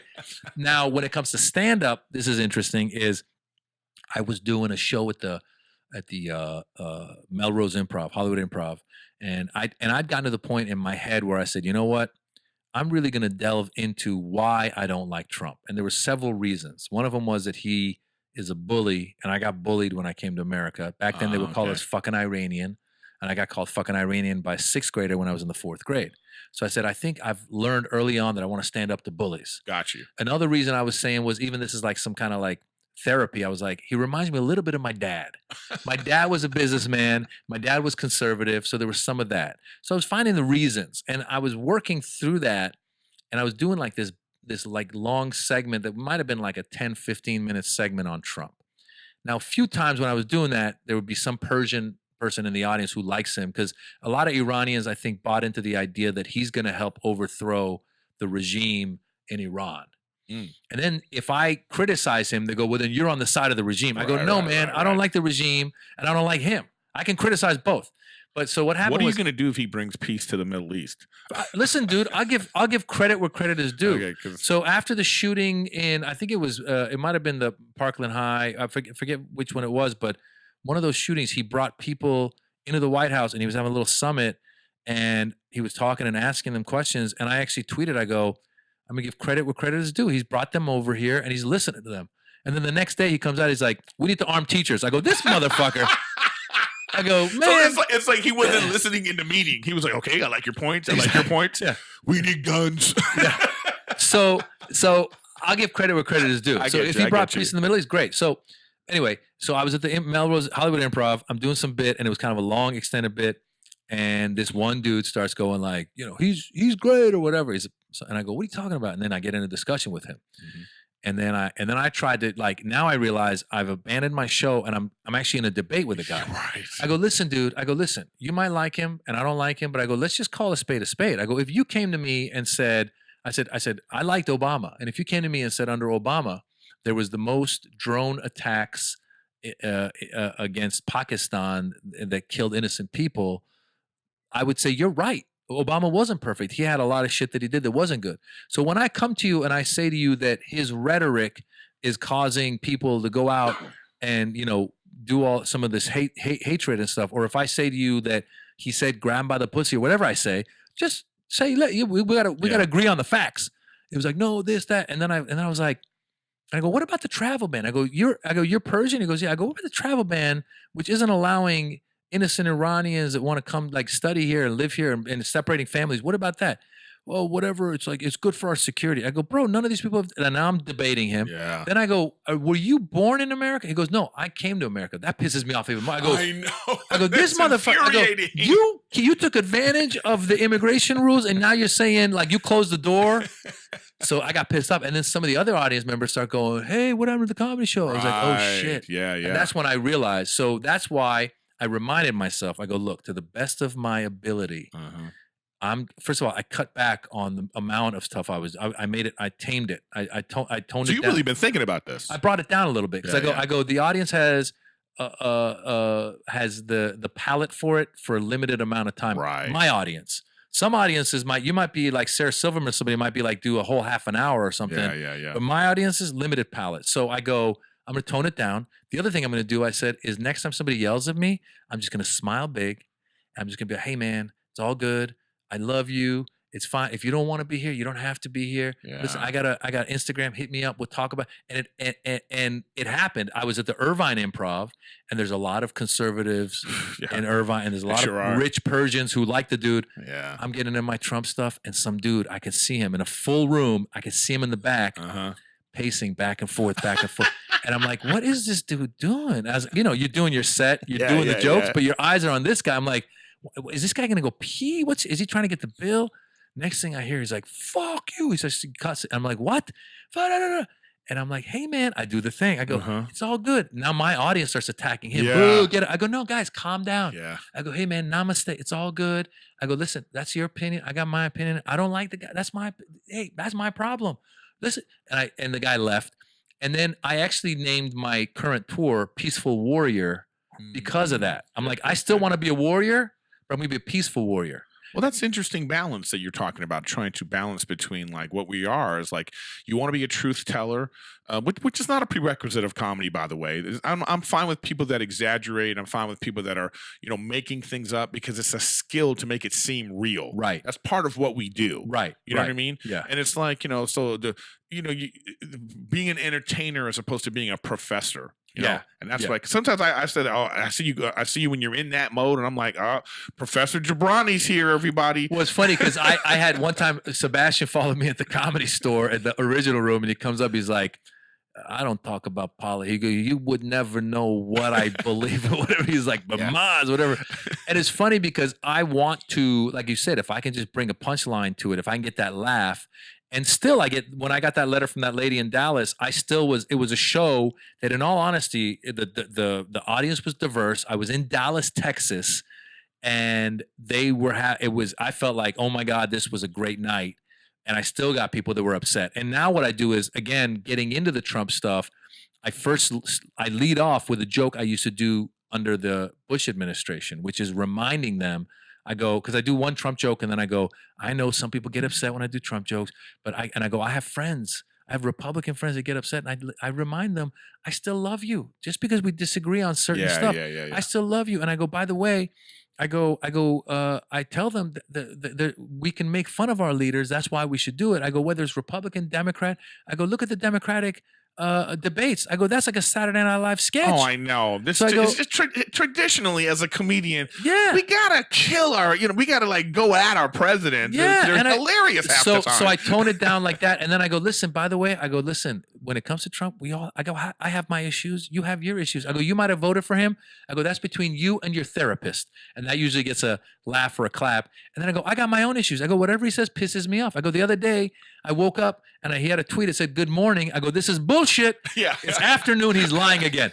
So that leads me into my thing. Right. I'm trying to disarm them. Yeah. Let them know. Also, let them know this is where I stand. This is where I stand. And what's good about that is to let people know, like, if you're just saying, like, hey, listen, I don't like Trump, so that's where everything's coming from. Then the people could be like, okay, they don't have to be so like serious about it. But it's just a weird balance. I mean, when I first, like about a couple years ago, when all the, right after Trump got in office, it was like a lot of tension on the road. Yeah, of course. It was very tense. And I remember being in St. Louis, and I was like, what the fuck's happening? Because it was like, I felt like the Republican audience members were mad. Yes. And I'm like, you won. And then the liberals were too sensitive. Yeah. And it was like, how the fuck can I do comedy with this? Yeah. And so it just made us, like you said, you had to think about your act. I just think it's making like, and then then on top of that, you add Me Too. So then it's like a whole thing of like making everything more thoughtful and understanding. I think if you take like 30 seconds to explain what I just kind of like to go like, look, I know some of you guys will be offended at this. This is where I stand. This is where I stand. I might be an asshole to you. Yeah. But listen, this is an hour show. There's going to be 5 minutes of it. Because that's what, my beginning of my show is usually like kid, getting older. It's like personal self-deprecation. Now we do a little bit of Trump stuff. Now we're going to end it with some other silly shit. Yeah. So I just put it in the middle. So again, like I said, that weekend, I got 2 emails. Both of them were like, I was enjoying the show until. Right. And I'm like, well, look at the whole show and have a sense of humor about it. Yeah. And relax. And by the way, I tell them, I go, just because, and that's another line I added there. I go, I'm making fun of the president, or not making fun of your grandmother. Yeah. Like, relax. It's not personal. But if your grandmother had weird hair and she talked like this, I'd make fun of that bitch too. Listen, if this motherfucker stopped tweeting, maybe I'd stop talking about him. But you know what? I mean, I think if Twitter was around for 50 years, I mean, he's just the first. And also, listen, I feel like he's using it as a tool. I feel it's important to punch up. So if I can, like, I never, like, people go, what's off limits for you? I go, I would never make fun of someone that's like handicapped. I don't feel comfortable doing that. Oh, I do. I know. Listen, I know some comics do, and that's fine. I don't judge it because they want to be like everyone else. Exactly, but I don't feel comfortable. So whatever it is, I just don't. So I like to punch up. So whoever that person is, whether it's Joe Biden or it's snooze fest, or it's Trump, then I'm gonna make fun of it, right? Or so. I don't know, man. It's what interests me. End of the day, it's like what interests me. Okay, and if that turns you off, then just don't come to my show. Well, here's my thing for you right now. Because I have a thing in my bit, an act. Because I say that my problem with liberals is they love to hate Trump more than they like any particular Democratic candidate. Well, the problem right now is I'll be guilty of it, is that I think there's so many that it's like, all right, where are we going to go? Now I look at what a lot of them are standing for, and I go, I agree with most of this stuff, whether it's a climate change thing, whether it's a gun control thing, whether it's a foreign policy thing. I agree with most of what they're all saying now, and I feel that out of that group, the cream is gonna rise. Like, there's gonna be. I know, but the cream needs to be pushed forward too, though. And what I'm saying is, I think that like the hipster, liberal elitist people, right? And you fall into this category, right? You know what I mean? You're affluent. You're like, you spend more time talking about Trump than you do talking about like whoever. Well, but the truth is, because again, Trump is day to day, and these guys are now starting to pop more and more. So it's funny because that you say that, because I am obsessed with Trump news. Yeah. So I'll turn on the news and they'll be like, "We're now at Iowa State Fair with the Democrats." I'm like, "Man, this is boring shit. They're eating That's what I'm fried saying. food." No, but I'm like, "What?" But listen, the fact is, as we get closer and closer, I think that then you will, because first of all, the 1%, 2% guys are going to fall away. I personally feel like between I like Biden, but he's too old, in my opinion. I can't. First of all, he's not. This is another thing. Yeah. He's not going to win a debate with Trump. Yeah, he's not sharp. He's not because Trump's going to be like, Yeah. are you awake over there, Joe? Yeah. So I think between these are the few that like to me, I go, okay, these guys could pop. So between your Biden, Elizabeth Warren, Bernie, Kamala, Buttigieg, Beto, maybe Corey. Out of those 7, I feel like someone is going to come up. Like I personally thought Kamala, I like Kamala, but a lot of people that are on the left are like, she was hard on criminals, blah, blah, blah. And I'm like, well, that's good that she's a little more centrist because she might be able to get some more of the people in the middle that want to support. But then I sit there and I go, maybe the woman thing is going to play it. I honestly feel like part of it is America's still sexist. And we're racist as shit. I always say we're more sexist than we are racist. You know what I'm saying? So that might hold her back. Okay, but here's my point, Maz, I'm trying to make here is that I think that people like yourself and like even these late night people, because they should send Trump a gift basket every day. Right. Thank you for my ratings. Right. You know what I mean? Because just the constant talk. It's Saturday Night Live. Yeah, but listen, was a dead show, and then all of a sudden, they're winning Emmys, and it's like on the back of Trump. Let me just finish my point. All I'm trying to say is as much. So if you talk about Trump one time, I think 5 times after that, you need to talk about someone that you think is doing something good that should replace him, because all we're doing is giving the guy more press, and he will win again. Well, the fact is, I have said this to him. I've said it about him. Did you call him? Hey, I said this about him. He is a master publicist. Like if he had a publicity firm, it would be the best one ever. Turns out he's a great politician because he's just not good at politics. Yeah, because what you just said is an interesting thing, because even when there's you'd be like, oh, they're whatever, the Democrats are at the state fair talking about whatever it is, universal health care, and then he'll come on and be like, black people are monkeys or whatever. You'd be like, what, did he just say that? Yeah. And then he'll just steal all that thunder. So he constantly is saying crazy, like the picture of him with the baby whose parents had been killed in Ohio. It was Ohio or El Paso, I think. I don't know if you saw the picture, but there's a picture at the hospital. There's a baby whose parents were shot in that massacre. Melania's holding the baby, and Donnie's standing there with a thumbs up and a big smile on his face. Now, some people that defend him are like, no, he was saying thumbs up, the kid's going to be okay, we're going to take care of it. I'm like, First of all, this kid's parents were killed in a massacre. When you're there and they're like, we're about to take a picture, you tell Melania, let me hold that baby. Hey, check this out, though. And I'm not in defense of him. Yeah. This is not 1975 where there's only one camera. Okay. Fine. Fine. I'm just saying, where who's going to take the picture and where it is. But just to go back, he is straight up posing. It's not like he was smiling at the baby and someone caught him smiling. They go, why is he smiling? No.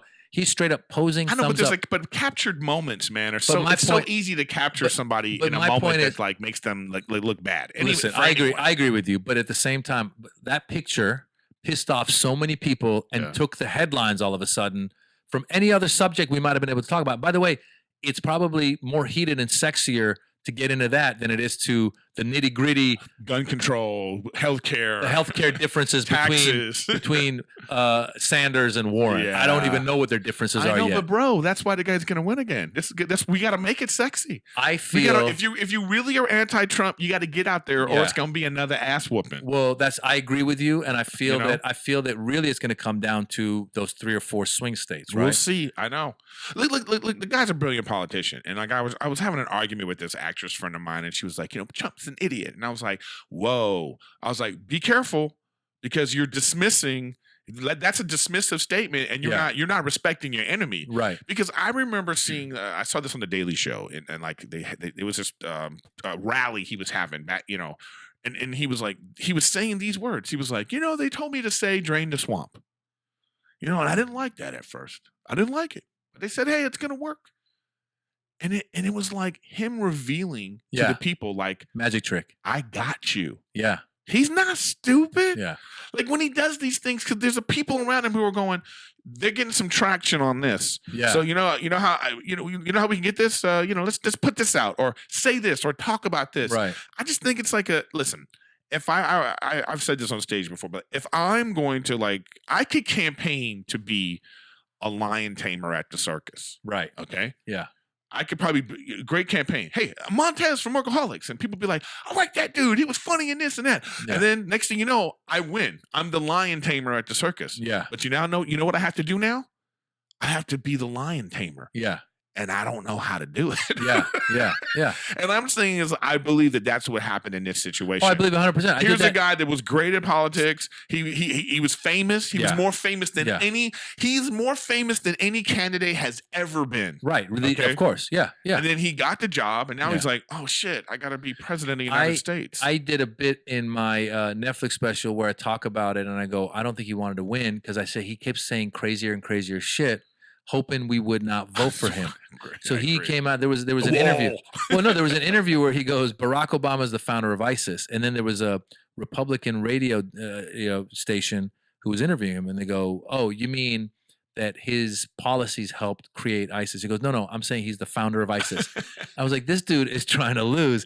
And then I also go on in the special and I say, if you look at the moment he wins, he's shocked, because you can actually bring it up on YouTube. He keeps stopping as he's walking to the podium. He's like, what? He's like, they voted for me. He's like, I got to do this shit. Yeah, I know, dude. You know? But why would you want that job? He's an ego. He's got an ego. I know. But what I'm saying is, like, you were loved by rappers and Hollywood, and you got all this like great business you could do in Russia. By the way, that's what he the reason he hates the press is because he wants their love. Yeah. The reason he hates all of these celebrities is because he wants their love. Yeah. So this is a guy whose father didn't really give him love, and he wants this love. He wants to be loved by these people. He right now, probably in the back of his mind, he's like, I got to be loved by all these toothless motherfuckers. Why can't, whoever it is, hot actress, why can't I get her love? Yeah, why can't Jay-Z give me a tweet? Yeah, exactly. And retweet this, Jay. And the truth, and listen, it's ego. Like, that's why, again, when you see anything that happens, he makes it about himself. He can't help himself. He has got, I think he's got a mental illness in that it's I think they say like a sociopath or something. Narcissism is but I think that, but listen, anybody that is great at anything, right, that has been successful at anything, got a little bit of something like that. Oh, absolutely. But what I'm saying is different degrees. What I'm saying is, because you ask why. Listen, it could have just all been accidental. It could have been like Howard Stern. I've heard talk. He's got the theory that he announced the run for presidency because he wanted to negotiate his deal for The Apprentice to get better. And that's what Stern's thing is. So it was all accidental and it just kept going. I feel the same way. I feel like in the middle of the campaign, somebody came to him and said, yo, you're actually doing all right. I believe it. And then he was like, oh, fuck, okay. Yeah. Build a wall. Whatever. I think Yeah. he just tried to make it. And it was like, and then I think he got to a point where he was like, fuck it. Let's do it. Let's be president. But see, again, this is where that ego thing comes in. Because I think when the grab him by the pussy thing came out, there was a lot of talk about from the Republican side saying there was actual talk. I think it was God, what was that guy's name? His original press secretary, and I forget his name right now. But whatever his name was, supposedly he was leading the charge of we need to replace Don now with Pence. Pence is going to have to be the running the at that point, and it was late in the game. And by the way, if Trump did not have an ego and he really were calculating and understood what you just said, which is like, I've gotten out of it what I needed. I've gotten the publicity. I've got the followers. Yeah. I can go negotiate the shit out of my deal. They were supposedly talking to somebody about starting their own network. Like if he had that wherewithal, he could have pulled out at that point and been like, oh, grab by the pussy, I'm out. Let this Mike Pence dude go get his ass kicked. And I'm just going to go run my empire. Yeah. And I'm going to talk shit about everybody and nobody can say anything. By the way, if he loses this election, like, I would not be surprised if he's like he takes over Sean Hannity's show. Oh yeah. No, there's definitely yeah. He'll be like on Fox, like as Yeah. a thing. It's like, you know, and then he could say whatever he wants. That's the point. I mean, he already does, Even but more it could powerful. be yeah. I mean, but that's my whole point. Is like he could have been like, you know, if he didn't get into this, he could have been like, yeah, man, I paid a porn star, whatever. I was, you know, but here's the thing, though. who cares? He still said that. He still said that. You're right. Yeah. What I'm saying is like we have this idea that the president is supposed to be some sort of like, you know, moral. That's gone. That's but by the way, we're the only ones that think like that. Right. Okay. The French president had his mistress and his wife Oh yeah. at a funeral. Yeah. No one else in the world gives a fuck about stuff like Yeah. that. Like my thing was like, yeah. Wait. He paid a hooker to shut up? Well, that's when. Yeah. Well, that's when the whole Bill Clinton thing happened too. Like it's like okay, that's expected, but it's beyond. I mean, with this guy, he's Obviously, just a disaster. Obviously, we don't want our lead, the person representing us, to be someone that does that. Yeah. And you know what? He thought so too. Yeah. That's why he paid the hooker off. Yeah. Okay, you get what I'm saying? Yeah. So it's like that's like if that's the biggest indictment of him of being like, well, he shouldn't be the leader. Right. I'm like, what do you? I don't. Martin Luther King had a mistress. But that's the problem. I don't think that is his. Like I think the indictment of him is like all the damage he's doing. Like I just woke up today and look at this, you know, checking out the news, and it's like the Dow takes another dive because people don't know what's going on because he keeps doing this tariff shit. I know. Like he's just shooting from the hip. I know, but you know, he's like, I had Tony Hinchcliffe on, and Hinchcliffe was like, you know, Trump, this is what he said about Trump. He's like, Trump's the one of the most anti-war presidents we've had. Definitely. In like 50, 60 years. But let me now pull that back for you for a second. I agree with you, but his national security advisor, John Bolton, is a super hawk. Pompeo is a hawk. And as someone who's born in Iran and has watched the Iran situation closely, they've painted him into a corner right now. Yeah. So it's very possible that something small will happen in the waters there, and we'll have to go to war. So I agree. He has been because he came in saying I don't want to do war, and as a matter of fact, when he said I want to pull out of Syria, I was all for it, going like, oh, we should pull out of Syria. But then the way he was doing it, and I heard a lot of people talking about it, I go, wait a minute. This isn't the most. It's like we're out in 6 months or whatever he is. Yeah. He doesn't really think about it. He just says it. What does he know about? He doesn't know shit. How do you know about like you're running a company and you're a TV host? Like he doesn't know shit. It would be like equivalent to like one of us all of a sudden becoming president. Absolutely. but even more so. So when somebody says like he's stupid, it feels like I don't think he's curious about a lot of stuff. I think he's really good at what he does. He's a good. I'm saying he's not stupid. I don't think he's stupid. He just doesn't have all the qualifications. No, but my point to you is to be the leader of the free world. Absolutely. And my point is that like if I were to win the presidency, I would at least be like, hey, get me some books, get me a couple of these like experts on these things, and teach me. No, see, he doesn't care about that shit. I disagree with you 100%. If I was running for president, I would be laughing the whole way, thinking, why am I running for president? And then if I'm about to win, what do I need to learn more for? These people don't care. No, but that's my point is, so that's the difference between, I think once you become president, like I think that he still is like, look, this is what I'm good at. So right. This is what I'm good at. You guys stay in my lane. Yeah, you do you. I'm going to do me.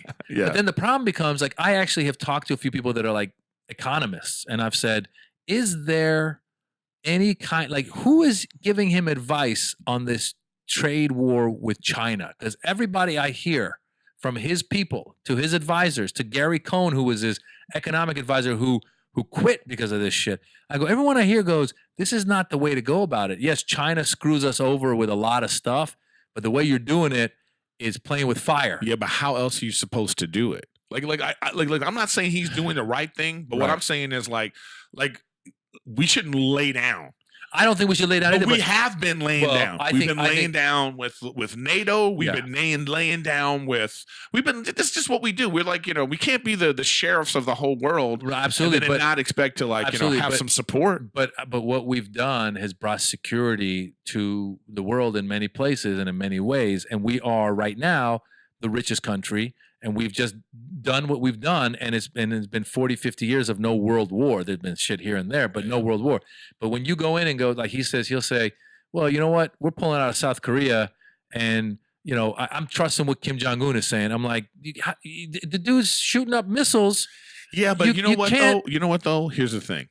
I'm going to give the dude and his staff the benefit of the doubt. In the same way that during the first Gulf War, Right. when the general was on CNN giving fake shit, so Yeah. the people over there, they thought and it was all fake. Right. Yeah, you got the president going like, "We're gonna do this." Like, no, they're not. What's No. really going on behind closed doors? Right. That's what's really going Well, on. I understand what you're saying, No, but no, also, hold on. I think that look, you got to look at people's. He doesn't have any history in politics, Right. but a guy like John Bolton does. John Bolton, I'm surprised he's even got a job. He's one of the reasons we ended up in Iraq, and being in Iraq is what led to the creation of ISIS, and that led to a lot of shit that went down, but he's still working. You got to look at a guy like Mike Pompeo, who's also a hawk. So when it comes to certain things, you got to look at these people. And so when you go to some of his advisors and you go, just like you said, oh, this dude's only credit was that he was a commentator on Fox, and now he's the guy's, you know what I'm saying? Yeah, I know so what you mean. that scares me because I don't see any guys. Well, that's why it's important to talk about who's going to replace him. Absolutely. And I just told you, I hope it's Kamala Harris. Okay. Or I hope it's Elizabeth Warren. I would love to hear, I would love to hear some some Maz Jobrani jokes on stage about about these things. The only reason why I say that is because the more press, and even us talking about him even on the podcast like this, all we're doing is he's just taking space. Taking space. Anyways, this has been a great conversation with Mr. Maz Jobrani. I appreciate you coming on the podcast, and we'll have all of Maz's information. He has a great podcast of his own. What's it called? Back to School with Maz Jobrani. I'm happy we had a chance to talk, man. Yes, it's been great. You are the man. I enjoyed everything that we talked about in politics, religion, all the stuff that we talked about. So let's keep that conversation going.